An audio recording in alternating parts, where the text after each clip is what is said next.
Today we're still in our series Happy Life, and we've been talking about how to have a happy life, and it comes from where God, our Jesus, is talking with the rich young ruler, and he says, you know, what can I do to enter into life? And Jesus answered him with a peculiar thing. He says, if you want to enter into life, then you have to obey all the commandments. And as I was thinking about that, I thought, you know, I've always taken the commandments as being these rules that are, you know, we have to do this or have to do that, and everything seems so limiting of our lives. But really what God's commandments are, he's like, if you'll do these things, man, it's really going to make your life. This is how to enter into life. And so I started reading, and I went to the 10 Commandments, the Big Ten. And I started noticing that there's a pattern of the way God presented these commandments. And God starts out with love God and worship Him alone, and don't put any other gods before me, and this kind of ideas. And what I started seeing is that God's commandments and the teachings of Jesus, they talk about being born of the Spirit or being made spiritually happy, or the word happy is blessed a lot of times when you read it in the Bible. So if we're born of the Spirit, then we can enter into this blessed life. And so as God's laying out His commandments, He's talking about being spiritually happy first. Then He goes on and He starts talking about being physically happy. He's like, you got to take a Sabbath. You need a Sabbath. And then you go and you read all of these laws, and they're all food laws, which look very restricting at first, you know. And you think, well, why all these laws? And you got to remember, these are people living, you know, 5,000-6,000 years ago. These people, they didn't have refrigeration. They pick up stuff off the ground and eat it. You know what I'm saying? So God's like, hey guys, let me show you how to be healthier. It's a better way to not eat some of this stuff you're eating. And so He goes through all these laws, and then as He starts to move, I noticed that in this progression, God's working from the inside out. Like, we're transformed, changed, resurrected, brought to life, made alive in the Spirit, born from above, all of those, however you want to say it. And that starts deep within us. It's a heart change in our lives. But then it's like it starts to come out, and it moves into my physical body. And I become, when I'm physically healthy, I'm happier, right? I mean, we can all agree to that, right? Like, we're not as happy when we're not physically healthy. And so we talked about, you know, eating right and exercising, getting plenty of sleep, those types of things. And today, as we move out, the next of God's commandments go into relationships, or break it down closer into those close relatives, your personal family. And He goes into children, obey your parents. Honor your father and your mother. And then in His laws, you see tons of laws about how children are to obey their parents. Then He gets into the marriage relationship, and He talks about don't commit adultery. And He goes into all of these things in His law. And Justice told me not to talk about this, but God really goes into His sex rules regarding sex in His laws in Leviticus. And so there you go. So today we're going to talk about how to have happy family. And I think it's real important once we're spiritually born, once we're physically moving in the right direction, the next thing is those closest to you and how to have a happy family. Now, I want a disclaimer before we get started. We're normal. And I believe we're a happy family, we are. But we also have tons of flaws. I mean, we're an extremely flawed group of people. So I want you to know that we're really approaching this in a way, we want to try to help you talk about some issues and situations that we have, but we're very transparent too. I don't want you leaving here with some idea that we think we got this.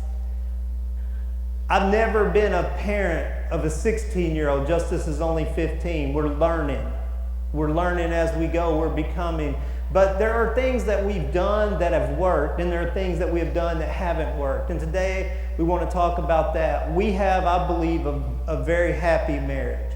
And want to talk about how to do that. Now, I'm not going to go through the marriage series, but listen to me. I want to help you guys too. So there's a few resources that are absolute must if you want to work on your marriage. And one of them, and this is the greatest thing I've found, there's a website called marriagebuilders.com. marriagebuilders.com. And it is step by step by step by step. There's quizzes, there's things to go through, there's dealing with everything. It's free online marriage counseling, and it is excellent. Okay, I'm telling you, it's helped our marriage so much. Then out of that, there's a couple of books that I highly suggest, and we're going to talk about love languages, but His Needs, Her Needs is one of the books I think that impacted our marriage the most. And I think that should be like issue with a marriage license. Because I'm telling you this, you may not have noticed this if you're recently married, but men and women do not think alike. And it's very hard to live with someone who is the polar opposite of you. And to start to understand. You think they're the same when you get married. Oh, we're the same. We're perfect for each other. That's because you've lied to each other the whole time you're dating. You put on fronts and you've been whatever they want you to be. And so you've both been whatever you think each other wants you to be. And then one day you wake up and you're married and you're like, I hate this person. We have nothing in common. No, it's not. Not that bad, but it's... I wasn't supposed to use sarcasm either. That's right. I forgot about that. Let me just tell you, this is a dangerous thing, putting these two kids up here. I'm just going to say, because especially this one, I have no idea what's ever coming out of this one's mouth. So, and when it comes out loud. I want you guys to, I don't know, not all y'all may not know us. I'm Todd, and this is Cillian. She's my wife. Obviously. 21 years. Yeah. That's right. I've been married longer than I've been single. That's crazy. It's crazy to think about Ella. This is my Ella. Ella's 7. She just turned 7. Can you say hi? Michael? Not gonna say anything? All right. And this is Justice, and Justice is 15. And 16 in May. Yeah, and we're working on the whole driving thing, so that's going. When I told Ella, I said, do you want to talk on the stage with Dad? She said, what are we talking about, Elijah? So I was like, okay, I guess we can. And then she brought me a list, and what did you decide we were going to talk about? The ark? Yeah, we were going to talk about the ark. So she assumed that she was going to be up here, she was going to teach you while she was here. It's a good thing. She takes after her dad, right? Ella's always told me she wants my job when she grows up because I'm the boss. Sissy can have Mom's job. Right? So one day, Pastor Ella, right? So anyway, I wanted to talk to you guys today about what it looks like, what family life looks like, and we talked about this with the kids yesterday some, and kind of got a feel of what they think about some things, and hopefully today we can just help you out. We're not going to get real deep, but I do think that some things we've learned will really help you out. We asked both the kids, we asked Ella first, what makes our family happy? Love. She's pretty simple. Love. But we all know what love means. Or if you've been around here in our marriage series, love actually means, does anybody remember? Sacrifice. Love is sacrifice. That's right. Love actually means sacrifice. So love isn't that pretty ooey gooey stuff. It's sacrifice completely yourself for others is what love actually is. I think the key to, I want to just start in marriage. I think the key, if you could grab anything else, and the key to a marriage, a successful marriage, and I believe security, and Justice Mike can talk about this, but security with the kids is that we're committed. We committed, when we got married, we made a covenant. We entered into covenant. And we're committed to each other. And that means when we're in love, and that means when we totally dislike each other. And y'all are shocked. It's like when I can't stand her, and she can't Vice stand versa. me. And that happens occasionally. More times her can't stand me, I think. But when we go through those things, the one thing that's certain is that we're committed. And Justice, I mean, I don't know how that affects you, you know, as a kid, but does it give you more security in our home? I mean, Well, I know that as we grow up, since I was little, like I've never had a doubt in my mind that when I come home, one of my parents isn't gonna be there, or if they get in a big fight, that my dad's just gonna leave and I'm not gonna have a dad, or my mom's gonna leave. We've always had that security. That thought never crossed my mind as I was growing up, that one of my parents is gonna leave me and not want me anymore. what about you? You feel pretty secure? Yeah. This is Daddy's girl. Right? They both are. Yeah. I might need to tell me and Justice are a whole lot alike. And we're both pretty dominant personalities. And if you've ever seen us together, we're Bless the band's heart. That's all I got to say. At band practice, it is a nightmare. we're learning honor, but we're not learning it fast. Can anybody relate to that at home too, though? Woo! You know, it's tough. We're on a public display, and we don't try to hide it. What it is that's what you get. So at band practice, I know everybody's like looking away. I know we were talking about this yesterday, and I don't know what, you know, I don't have notes and she does. I'm very just, let's go with how it feels, and they're like, no, we need to know what you're going to do, but we were talking about our love language. I think it's important to understand in your family and in your marriage, just as important as it is to understand how and what love means to you in your marriage, and how we define that and what it feels, how Marriage Builders calls it felt love and experienced love. Yeah, you experience love and you give love differently. Every single person does. There's a great book called The 5 Love Languages, and you can look it up online and take a little test just like this to see what your love language is. There's a test for the kids to see what their love languages are, so you know how to express love to your kids, because these two are different, way different, on how you can express love and how they feel love. And Todd and I are different. I feel love a different way, and so he can be speaking his love language to me, you know, like what quality time is some of yours, and you know, you could be spending all this time with me thinking that he's telling me he loves me by the way he's with me nonstop. And when she rejects me, I'm like, it's she don't even bad. care about me. Right. But my love language is not quality time. I don't have to have that. So, but when he speaks that to me, it's driving me nuts. But he's, you know, and then I reject him, and then it's even worse. It's like bam, bam, because I rejected him. So you have to know, I have to understand, okay, he's just wanting to spend time with me because that's what he likes. So I need to spend time with him. And anyway, this book is great. You can look it up. I'll just tell you the 5 real quick, and you can write them down. Words of affirmation is one. They like to be praised, you know, in front of people and, you know, and whatnot. Acts of service. They like you do the dishes, you know, whatever. That one is not mine. No. Physical touch. You know, you can spot this in your kids quickly if they want to hug all the time. They want to give you a big hug. Justice's love language is physical touch. She is. She's a hugger, and man, it'll wear you down sometimes.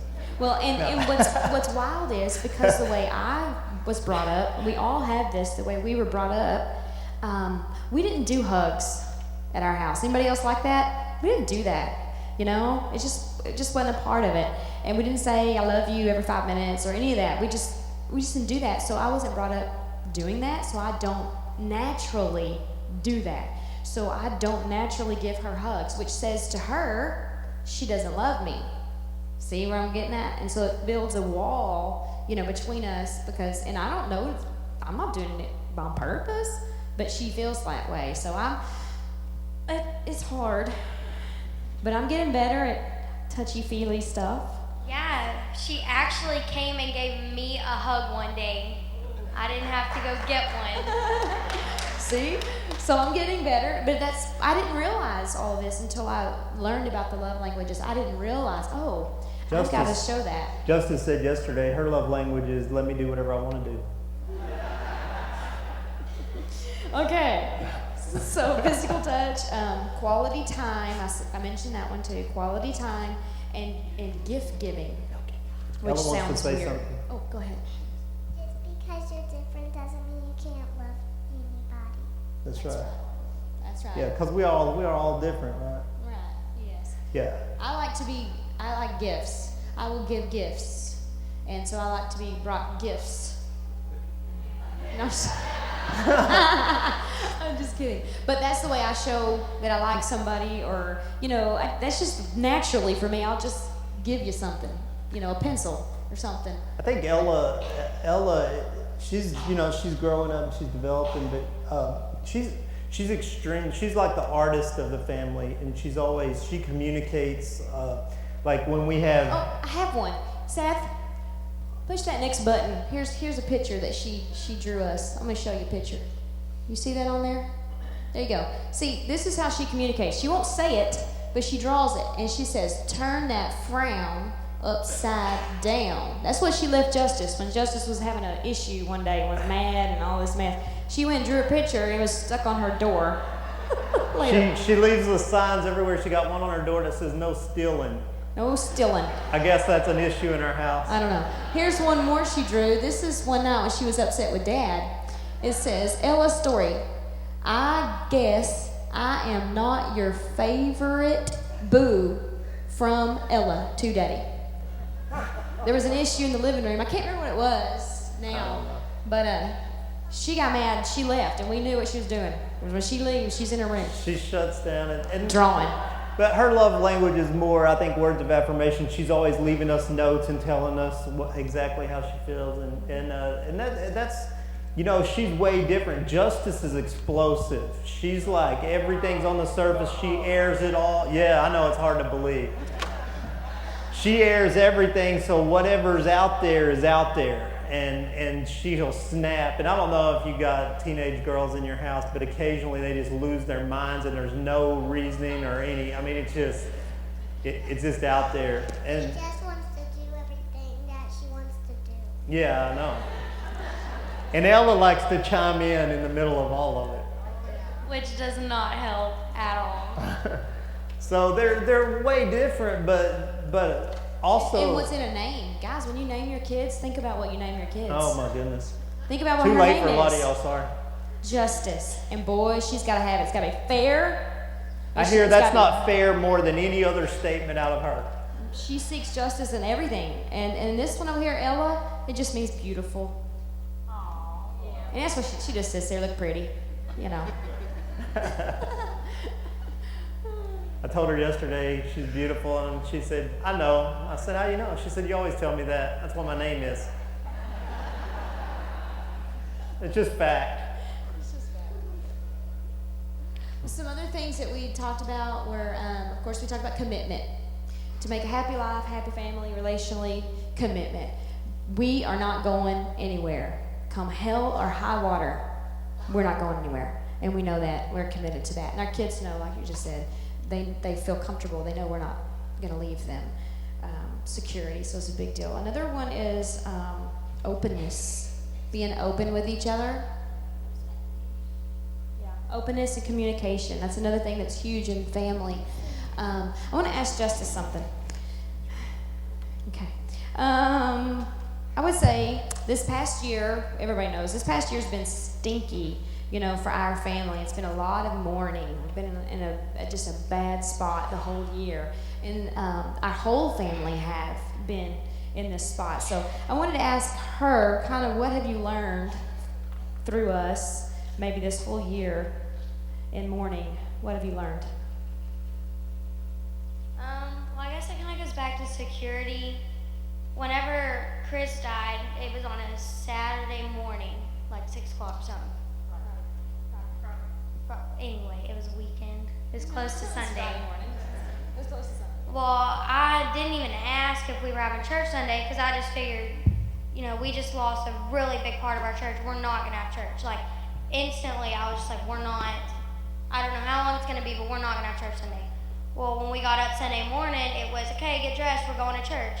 And what that taught me was, like, no matter what, like, we're still, like, y'all keep pushing no matter what. Like, you're never going to stop. You're never going to give up no matter what happens, even if something happens as extreme as losing someone as, you know, close as Chris.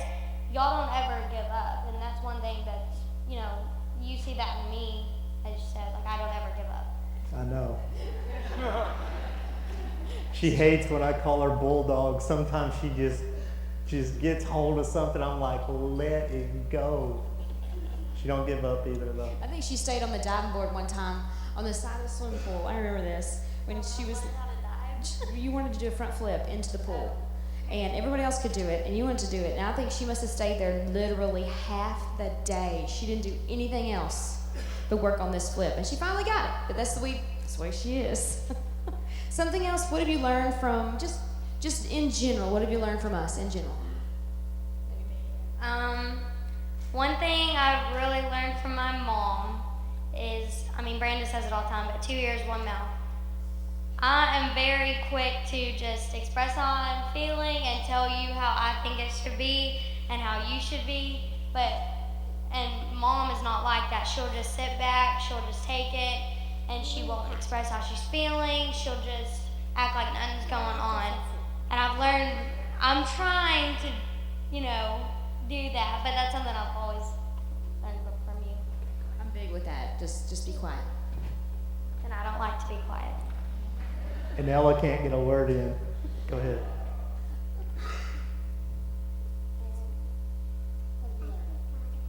Oh, she forgot about it. When you remember, just put it out there, okay? We, you know, we've been through a lot of stuff. One of the things she mentioned, church, and I want to encourage you. You know, I'm trying to help you guys out. Church has always been a part. Ella was born. You know, she's born in this place. Justice, we started church when she was about 5. So being connected to a church is a huge thing with your kids. We've never made our kids come to church, but it's part of their lives. Ella wants to come here. When I pick her up from school, she wants to know 2 things: are we going to malls, or are we going to church? And if I say no, we're going home, I want to go to the church. It's been such a part of their lives because it hasn't been a negative experience. It's just been. You guys are our family, and I mean that, like, our kids are so at home and so comfortable around y'all, and I think it's been healthy for us to have that spiritual life. You know, I can't imagine having to fight with your kids to get them to church, because I know it's hard to get yourself here sometimes, you know, and I think it's been a blessing, but we do that because we don't. I know y'all might not believe, we don't talk negative about the church ever, especially around the kids that are home. I mean, we try to be really upbeat about what's going on, and Justice has experienced some extremely painful things here, and we all have, but Justice, okay. Real love can make you happy. Yeah, it does. But, you know, as we went through some of these experiences, we tried to encourage her, you know, that this is, you know, people come and people go, and it hurts. It's hard on us. It's hard on the kids when people leave. It's painful, you know. It's like losing a family member, and I don't know, you know, I don't know what that looks like just maybe you can share what it looks like from your side, but from ours, it's a pleasure. It's great for us, but I don't know what's it look like having to be at church all the time, or going to be in church. Well, I mean, it's just like our second home. I've been going to church since I was like 2 or 3, but I've been coming to this church since I was 4 and a half, 5, and so yeah, I've always. I mean, like, it's not like it's it's not like it's routine. Like, I have to get up. It's not like school. It's not like I dread coming here.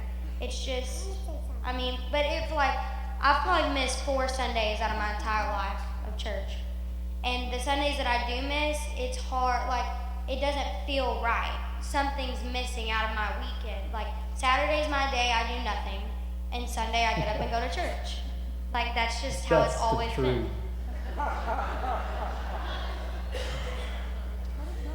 Let's talk Go a ahead. little. Oh, go ahead.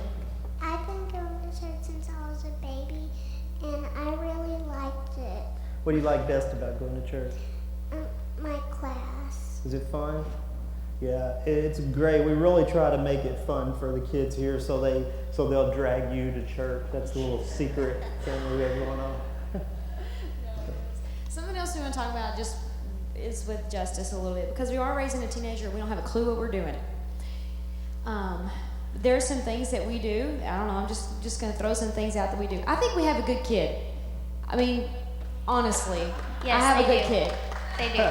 Compared to what I was at her age, holy smoke. I am thank you Jesus every day because I'm just happy. Which one is your but- best kid? Oh, that is obvious. Obvious. Okay, I'm sorry. Yes. That's right. You're the best kid. Hey, I'm on the spot here.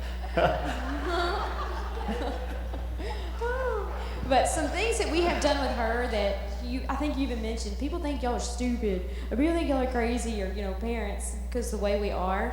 But since maybe 5th grade, we have been up in her business. Complete. yes, they have. We really have. I mean, everything from where she goes, we know everywhere she's going, or most of the time where she's not going, because we don't let her do a whole lot. We've just now started venturing out and letting her do a whole lot. But this is why. But Justice, don't we explain when we say no? We communicate everything. Like we're not just. Why, Like, I mean, I tell her no, and here's why: because I was your age. And I can tell you exactly where that path's going. Yeah, exactly. It has gone bad. But we really are. We didn't let her do a lot of stuff in junior high. Those boy-girl parties start there. The drinking and the smoking starts in junior high. Y'all know that, right? Okay. So we kept her more with us, family stuff, in junior high, so she could build a foundation first for when you get in high school and that stuff's already going on. Everybody's already doing it, Now she's got more of a foundation built before she's thrown right into it. We check her text messages, You want to elaborate on that? Okay, y'all know I'm a teenager, so I try to hide stuff from parents. I mean, not anything bad, but I do try to hide stuff from my parents. But by them going through my messages, I think it saved me from a lot of, bad things happening. Because, like, if I'm texting a friend and I'm like, okay, well, let's really go do this, well, they're gonna catch me, and every time it saves me from getting into some bad situations. And parents, you know when there've been deleted messages. You can tell. I Yeah, mean, we get in trouble for deleting messages when Yes. there's a conversation going on and a big skip in it. Wake yeah. up. Yeah, we know. Get on your kids' Facebooks, follow them on Twitter, Instagram, all that stuff. You should know everything they're putting out and all that kind of stuff. It's not, they're your kid. Here's the thing. They're your responsibility. I don't think, we're not supposed to be friends. Right. I'm not her buddy. I'm her dad. And the thing is, I'm not trying to be popular. I honestly am not in a popularity contest with her friends. Like, my job is to raise her and make her into the best person that she could possibly be. And let her go. And we do that, and we explain why we're doing certain things. And sometimes I guess we are hard, but it's because I love her, I care for her, and I have strong boundaries with her. Now, she knows also that I say yes and Mom says no. Immediately, with everything. She knows that. She always asks Daddy. Yes, she does. But I see God's law. I always saw it like this. God gave us His laws, right? He gave us His laws when we are not mature enough to make correct decisions. once we have walked in that spiritual life long enough, and then we're no longer under the law. We are, because our natural desires and our natural progression is going to be to walk along God's path. And that's what we do with her. I didn't let her do things in junior high because I know what path that is. I wait until she's mature enough to handle certain things. She's not mature enough to handle certain things right now. So the answer is still no a lot. She's not allowed to date, okay, because she's not mature enough. By the time I allow her to date, then she'll be able to make right choices without me being right there on top of her. I think she's really only went to like one boy-girl party, haven't you? And I know she's a sophomore. Or have you ever even gone to one? I've never been to. I've never gone to one. I've never been to a boy-girl party or any party that involves drinking, whether it's the kids or the parents. I've actually only been to one person's house where there has actually been alcohol in the house. Yeah. We just try to keep her, as long as Because we we're can. mean. Yeah. We mean. Well, I mean, in 7th and 8th grade, when all the boy-girl parties and drinking and things like that started happening, well, at the time, I'm not saying I wanted to drink, but I wanted to go, hang out with my friends at the parties and things like that. And it made me mad at the time when they told me that I couldn't go. But now I'm in high school and I see those kids who started all that in 7th and 8th grade. I mean, their lives aren't the greatest now. They think they are, but they're not the best. I want to say too, Justice, this all sounds great up here. You're like, oh wow, that must have been so nice. No, it was a knockdown, drag out. It is Nightmare. not easy to say no, okay? But you have to stand, parents, you have to stand your ground. I asked you guys last week, and every one of you said you know how to destroy your life. Y'all know how to mess up. Your kids don't yet. You know things they don't know. And we can help them so much, but it takes being willing and committed to the fight. And When it's easier to just let her go. I don't want to hear it anymore. I mean, how many of you done that? Oh my goodness, It's just easier, just forget it. But then you're like, no, we can't do that because that's going to start, like a bikini. She's never wore a bikini. I know this is weird talking about that. I'm sorry. It is kind of awkward. But we don't let them, because if you start it when they're little, they're going to want do to you get do to wear it a forever. bikini? No. See, she even wants to wear one. Well, the reason we don't let Ella is because when she's Justice's age, she don't need to have one on. I started to have one in my drawer. I don't know why, but there was one. That's when I started to want to wear one. Right. If it's there, they're going to want to wear And it. did you get to? No. Do you still want to? Yes. See? But they don't understand But we're the mean where parents, it leads. so. Yeah. They don't understand. So you just have to This be. won't let us wear them because they show your belly button. They do show your belly button. That's right. One of the things too, and I know we're running out of time, but I want to say this: our kids know that our marriage comes first, and they know we love them, but she is my wife, and she will be my wife long after they're gone.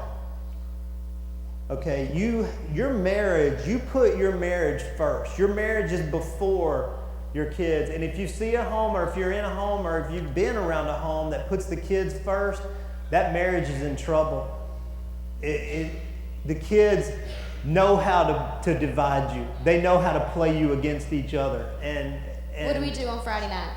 What's Friday night? Friday night is date night. What comes in front of date night? Nothing? We always have to go to our grandma's house. Yeah, have to. It's grandma time. Because grandmas are such a punishment, right? Because grandmas never spoil you, do they? They do anything they want to at grandma's. Grandma's let you do everything you want to. I know they do. And we'll talk about that later. Yeah. No. Hey, no, they'll keep them. They can do whatever. We'll deal with it when we get You back. got anything else you Right, want to talk Mom? about? Yeah. Oh, yeah, because we have raised her this way. She's been labeled, which, all PKs, all preacher kids are labeled. And she lives in a fishbowl, and everybody thinks she should be this. All y'all think of her differently, don't lie. That she should be acting a certain way because she's a preacher's kid, which we don't put that on her. Because she is a kid just like every other kid here. We're parents just like every other parent, so we don't put that on her. We try not to. It's hard, but we try not to do that. But she's also labeled the good kid now, the goody two shoes at school. But it's not so good for her. We like that, but it's not so good for her. And I know we have a lot of open communication. That's another thing. Open communication is so big. I know we were sitting, I think it was me and Brandis were sitting there doing something just this last week, and I get a text from her at school, and she says, "Mom, I'm being made fun of because I'm a virgin." So what do? Your kid's at school, and we're here like, and like, what do we do? Well, she couldn't walk away. She's in the classroom or whatever. But how does that affect you being the good kid? It's hard. But she is making those foundations now, and we make those foundations with our kids that you're not going to do that. You don't want to mess your life up like that. Our lives, girls, are like pizza. And you eat a pizza, and it strings from here to here to here to here to here, and then you have a big cheesy mess of emotions that you have to deal with whenever your innocence is lost by that. So we make it real. We talk about that all the time at home. Yeah, and I don't think it's. Look, I don't put her in the situation. I'll be honest. I think a lot of us, our kids, get put in situations that we allow them to get put in. A lot of that's not her just choosing that, but it's me choosing to not let her get in those situations. Because she doesn't have frontal lobe to know how to respond when you're in that situation. So don't put her in there. She doesn't know how to get out of it, too. Right. She don't know how to get out of it. That's right. So we don't let our kids get in it. That's all right. But We do, though. I think we talk about everything, and it's totally embarrassing to her whenever I tell her what boys are wanting and what they're thinking, and it just, you can tell her, you can just see her saying, "Shut up, Dad, don't say this." But I want her to know what she can't see, I've already seen, and so we talk, and because we have open communication. Now, she's a kid. They're kids, and kids, they don't tell you the truth always, and we're not naive, stupid parents either. We check every story. We are investigative parents, not believing parents. oh, we are good too. I told Justice one day, I said, "I know everything." And she said, They're "You don't not know as good as they think they are. Oh, okay. Come on. Oh, We were driving home, See, we and are good. I said, "I know everything," and she said, "You don't know this," and I said, "I know this," and I gave her all the details. She's like, "How do you know that?" He knew something I didn't even know. I was like, he was informing me about my friends. Well, I know everything. Yes. Yeah. Okay, Oh, cool. here's something just real quick, little tidbit. Parents, know the applications your kids have on their phones. Snapchat, get rid of it. If you see Snapchat as an application, get rid of it on their phones. It's bad. Just get rid of it. Justice don't Put that out like there. that rule. Yeah. Well, what is intended to be good is used evil. So.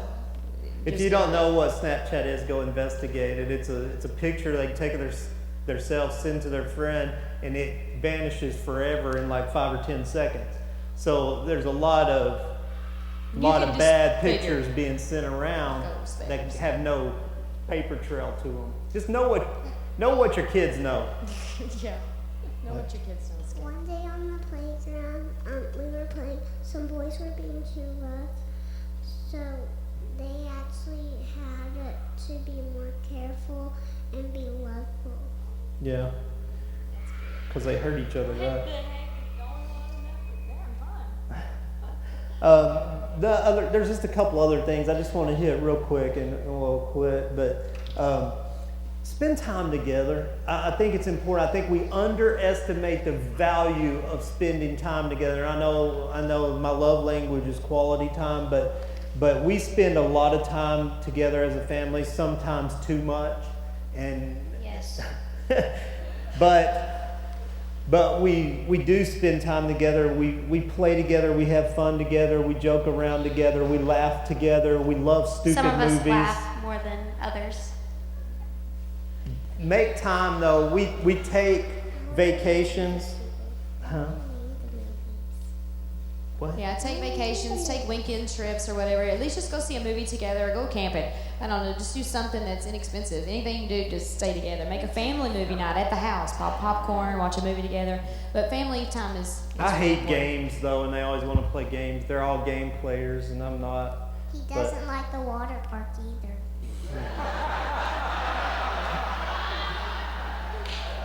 No, he doesn't. If you want to know anything, This one. she's wired in. Oh, And your 5 and 6-year-olds don't miss a thing. Let me tell you that. They know everything. If you think they're not listening, if they're watching TV and drawing at the same time, they will quote every word you just said in the other room. They know everything. All right. I guess we gotta kind of wrap it up. Yeah. Just some things to help. 5 love languages. Go figure it out. His needs, her needs. Go figure it out. Commitment, security. Be the parent. Be the parent. Put You're your the marriage CEO. first. Yeah. Kid CEO is a great book, That's a great too. book, too. Ed Young wrote a book called Kid CEO, and what it is when kids run the home, and that's not God's order, by the way. And one of the things I think that we really need to teach our kids, and we work on this. It's not easy. It's easy to say, but it's hard to do. But if you want your kids to be honorable kids, you have to teach them honor. And you have to teach them what honor means and what honor your parents look like and what honor adults look like. I think in our world today, and we're not good at it, but I love to hear a kid say, yes, sir, no, sir, yes, ma'am, no, ma'am. I love to see please and thank you. I like to see kids respect adults, and that is honor. And if we will teach our kids honor, they will be honorable people. If you want to equip your kid for getting a job or finding the right spouse, they have to be honorable to do that. That's why you have to have school. That's why you need school, to learn to say yes, ma'am, right? Or you could just learn it at home. That's why you're homeschooled. Oh. You're not homeschooled though, are you? No, because Can't hang. that's not good for anybody. But guys, those things are going to help you. They're going to help you have a happy family. Your family life is going to improve if you will talk to each other, if you will spend time communicating. Even if it's hard, if you say no, explain, look, here's what I know that you don't know. Here's the way that path leads. And they'll argue. They're going to say, that's not true. That's not how that's going. Well, that's what I would have said when I was their age. That is how that path goes. You're the adult, you know, okay? These are things that if you start to practice just some of them, man, you're going to have a happier marriage. The security of your kids is going to be better. We want so bad for the families of our church to be healing, to be being restored or put back together. Maybe you've totally, completely messed it up to this point. Guess what? It's a new day. Amen. It's not too late. It's not too late to start right here, right now, and to start building those relationships and to start building those parenting skills. Look, Justice asked me this, why is it this? Or I forgot what we were talking about and how she asked, but we were talking yesterday about maturity. And maturity is just being able to control yourself. And our kids are not mature. And the truth is, a lot of adults aren't mature. We still are living extremely immature lives, and we have to all grow up. We have to take the responsibility and the accountability of our own lives. We have to learn to control ourselves, what we say, what we do, where we go, what we watch, because we are leading our children. And whether you think you are or not, whatever you do, your children are becoming. My kids are just like me. They're just like me and Celia. And they think like us, act like us, talk like us, and that's not always a good thing. Is it, Justice? Guess what, though? Your kids are you. And is that a good thing or a bad thing? And the thing is, we need to start finding out. I know there's some things in me that need work, and there's some things in Celia that need work. And I can see Justice is she's a mess. And the reason she's a mess is because I'm black and white, everything's out. And when you do that, not everybody embraces that, I've found. I don't know why. And then, but at the same time, she's sensitive and feels everything and feels the hurt and rejection of people like Celia does. And so she's got this combination that's a lethal mess. It's a mixture of some really possibilities of some hurts and some pains. But if we teach her through these and raise her through these, she has the potential to be one of the most incredible, powerful women that have ever lived. She can be the strongest because she's black and white, and she speaks, and she is seeking justice for everyone. She can't stand anyone to be wrong, but at the same time, she's the most soft-hearted, compassionate, most feeling person. And those two put together and used properly have incredible potential. It's our job as parents to bring these things out of our kids and give them the tools they need to be successful. And we do that, they're going to be happy, our families are going to be happier, our lives are going to be happier. Closing remarks, Ella? All right, hit it. God plus hope equals love. God plus hope equals love. Random, but good. That's good, huh? Did you have fun today? All right. If guys, if you want to talk with us, if you have questions, the best way is just send us an email and let us, if you just ask us point blank, I like to process. I'm never good after I talk up here. Don't come talk to me after and want something good, because like my mind is spun out after I talk. I'm not able to tell you anything. I don't know what I'm going to tell you. The best way is just send us email and ask us, what if you're dealing with something, if you're going through something, if there's something we can help with. If we can't, we know somebody who can, and we want to help. We love you guys. We care. You guys are our family, and what we do here is so connected to your lives, and so we really want to help with that. And if we can in any way, just let us know. I mean, Justice can even answer some questions on maybe what your kids thinking or what they're going through, what they're dealing with. And Ella can too. And she'll write you a note too. Ella's pictures of me always are circles with a beard. So, all right, let me pray over you guys, and we'll go ahead and let you go.